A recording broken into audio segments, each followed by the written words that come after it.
હું શું મકવાણા હિતેશ, સ્વાગત છે તમારું બધાનું મહેશભાઈની આ યુટ્યુબ ચેનલમાં. સાથે અમારા બે દોસ્તારો પણ બેઠા છે. કીધું આજ મહેશભાઈ અમારું ઇન્ટરવ્યૂ લેવા માટે આવ્યા છે. આની પહેલાં આપણે એક સનેડાનો વિડીયો બનાવ્યો છે જે મહેશભાઈની ચેનલમાં અપલોડ પણ કરી દીધો છે. અને મારી પાસે એક બુલેટનો જોરદારનો મિની સનેડો છે, તો આપણે એમનો ઉપયોગ કઈ રીતે કરી શકીએ એનું ઇન્ટરવ્યૂ આપણે મહેશભાઈએ લીધું છે. તો મહેશભાઈ મારી સાથે બીજી પણ માહિતી લેવા માંગે છે કે પશુપાલન કરી શકે, સાથે સાથે ખેતી કરી શકે. તો અત્યારે ગણીએ ને તો ખેતી કરવી બધાને બહુ આમ કઠણ લાગે છે કે ખેતી એટલે કે આ ખેતી વસ્તુ શું છે એમ. તો આપણા પૂર્વજો પાસે કાંઈ એવું ઓજાર વસ્તુ નહોતું કે એ ખેતી કરી શકે, તેમ છતાં એ ખેતી કરતા. અત્યારે તો આધુનિક જમાનો છે એટલે ખેતી કરવી હાવ સરળ બની ગઈ છે. તો અત્યારે તો આમ ગણીએ ને વરસાદનો માહોલ પણ સારો છે અમારે આ બાજુ વિસ્તારમાં, જસદણના વિસ્તારમાં. તો આજે મહેશભાઈ અમારું ઇન્ટરવ્યૂ લેવા માટે આવ્યા છે. તો આજે આપણે એમને બતાવવાના છીએ કે કઈ રીતે આપણે પશુપાલન અને સાથે સાથે ખેતી અને સાથે સાથે નાના એવા બિઝનેસ કઈ રીતે કરી શકીએ. તો એ મહેશભાઈ મારી સાથે વાત કરવાની છે. મહેશભાઈ, તમે અવનવા પ્રશ્ન મને પૂછો, તો શું તમે પ્રશ્ન પૂછવા માંગો છો? બોલો લ્યો.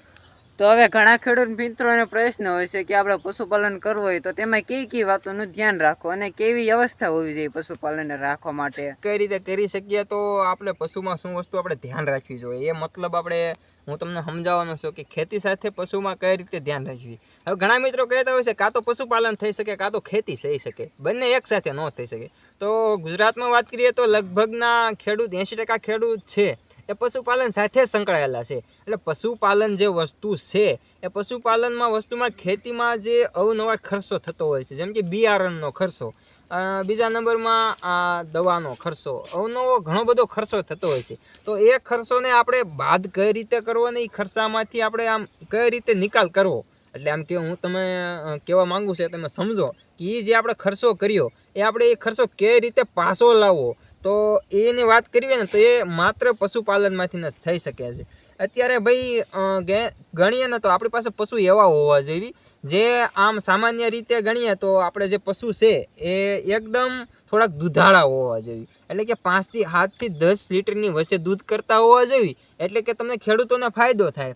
સવારમાં શરૂઆત કરીએ નીણ નાખવાનું, તો શરૂઆત આપણે એવી કરવાની કે 7 વાગ્યાથી કે 9 વાગ્યા સુધીમાં સવારમાં આપણા પશુ છે ને 2 થી 3 વાર નીણ સારો એટલે કે ઘાસ સારો ખાઈ લેવા જોઈએ. પછી એમને આપણે આરામની વાત કરીએ ને તો એમને આપણે 1 થી 2 કલાકનો સતત એને આરામ આપવો જોઈએ. કેમ કે દૂધ ત્યારે જ બને છે જ્યારે પશુ આરામ કરે છે. તો એમને આરામ આપવા માટે આપણે બપોર વસાળાનો સમય એમને સાવ આરામ આપવાનો છે. ત્યારે એમને નથી નીણ નાખવાની કે નથી એમને ઘાસ ચારો અપાવવાનો, એને માત્ર આરામ જ કરાવવાનો છે. પશુ જેટલું આરામ કરશે એટલું એમને દૂધમાં વધારો થશે. એટલે મારું કહેવાનું મતલબ એમ છે કે 7 થી 9 વાગ્યા સુધી એમને નીણ નાખી દો. પછી એમને 12 વાગ્યા સિવાય એ પશુને નથી નીણ નાખવાની કે નથી પાણી પાવાનું, મતલબ એને આરામ આપો, એને ઓગાળવાનો સમય આપો. એટલા માટે પશુ આમ ગણીએ ને તો સારો એવો ફાયદો આપે છે. અને નાના એવા ખેડૂતને જો પશુપાલનની શરૂઆત કરવી હોય તો 1-2 ગાયોથી કરી શકે છે. એટલે 1-2 ગાયો એમની પાસે હોય, એમની બસડિયું આવે, એનો બસડિયુંનો સારો એવો ઉછેર કરો. હવે આપણે ઘણા ખેડૂતોને જોઈએ છે કે બસડિયું આવે પણ એનો ઉછેર ન કરે.